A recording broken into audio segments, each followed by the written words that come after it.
Hi, Assalamualaikum, Zahir. Welcome back to DRB-HICOM University. Thank you very much. I'm glad to have you back with glad us. to be back. Okay. How long has you been, by the way? How long have I been away? Yeah. Close to 8 months. Oh, only 8 months. Yeah. All right. Yeah. How do you feel about coming back? I didn't think I would come back before my convocation, that's for sure. Yeah, okay. So our convocation will be next year. So hope to February, see you by then as well, right? Yeah, I'll definitely be Okay. there. By the way, on behalf of DRB-HICOM, I have a few questions that I wanted to ask you. Okay. First, thank you so much for coming, for agreeing to come and join us. Okay, My for pleasure. this interview. Okay, my first question: why did you choose DRB-HICOM University?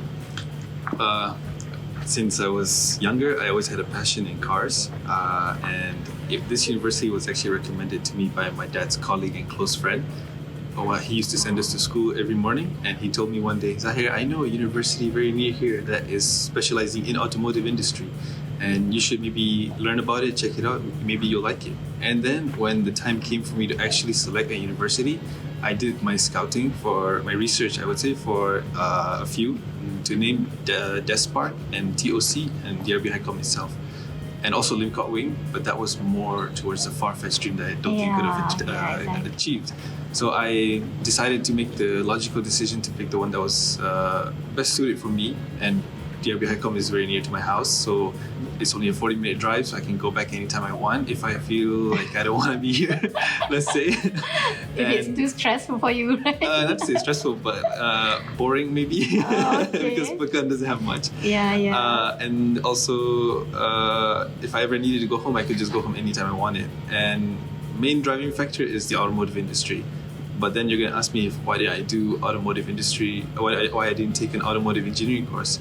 Main reason is because I knew I didn't want to work in a garage, in a bengkel, as you would say, for a living.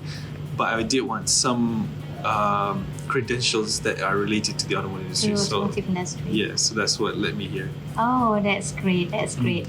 And it's also great to know that someone recommended you this university, right? Okay, thank you for the answer. Now, second one, can you tell us a bit about your experience, the most memorable experience? Most memorable. First would have to be Siswanyaga, when we had to do the selling of a product for our convocation in 2019. Besides that, it would be Toastmasters, all the events that I joined, all the events that I hosted, and the competitions that I won and lost. And also actually doing the Club Kebudayaan, Kebudayaan, right here in this hall actually, where I did it's the before my infamous, time, I think, with Madam Farha, right? no, right before COVID here. Yeah. Okay. So I think December of 2019 or January of 2020, where I did the famous carpet scene right here actually. And also being part of the prop team in the previous year's Club Kebudayaan. Yeah. And also, I would say, learning about how Malay people are, not to say just Malay, but Malaysians, but mostly Malay, because I had a lot of Malay friends from DRB-HICOM. Learning the culture, the language, the food, and how they socialize and interact, which I didn't get from my high school or primary school years, or my friends back home in general. So here I really understood Malay culture better and learned more. So, who's your best friend when you're here? I had a few. I can't name one. It depends A on few what of them. semester. Yeah. May I know one? I would say Ryan Ramli. Ryan. Yes.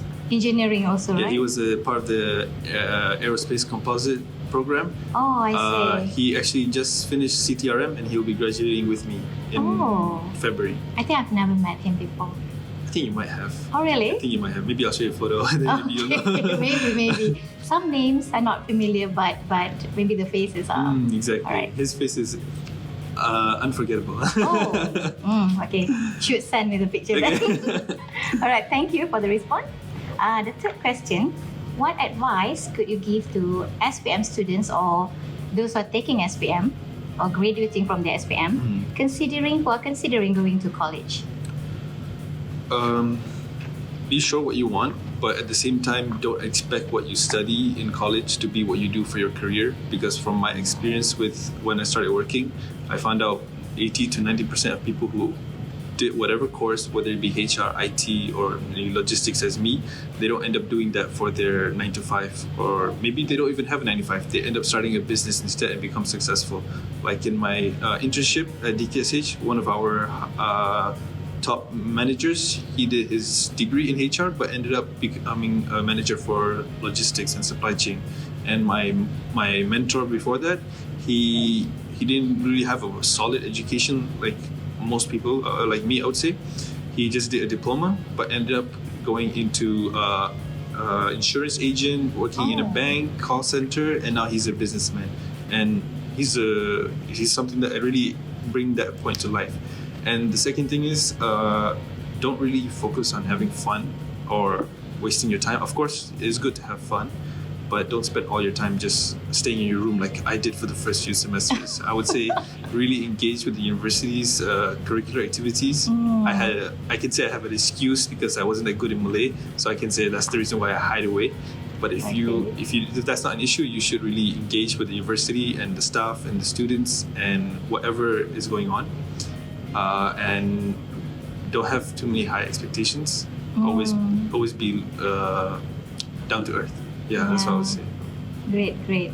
Okay, talking about not pursuing the career as per your degree, I guess what you mean is just grab whatever opportunity that lay upon you, right? When you graduate. Yeah, that is one. Another thing, maybe, let's say, for example, I'm not saying this is my case, but for example, let's say when I go into the supply chain industry, maybe I don't like it. Maybe I go for something else that is in the industry, but not exactly. Yeah. Like maybe I will go into HR and supply chain, something like that. That's quite example. similar, Yeah, right? a lot of people had that cases as well.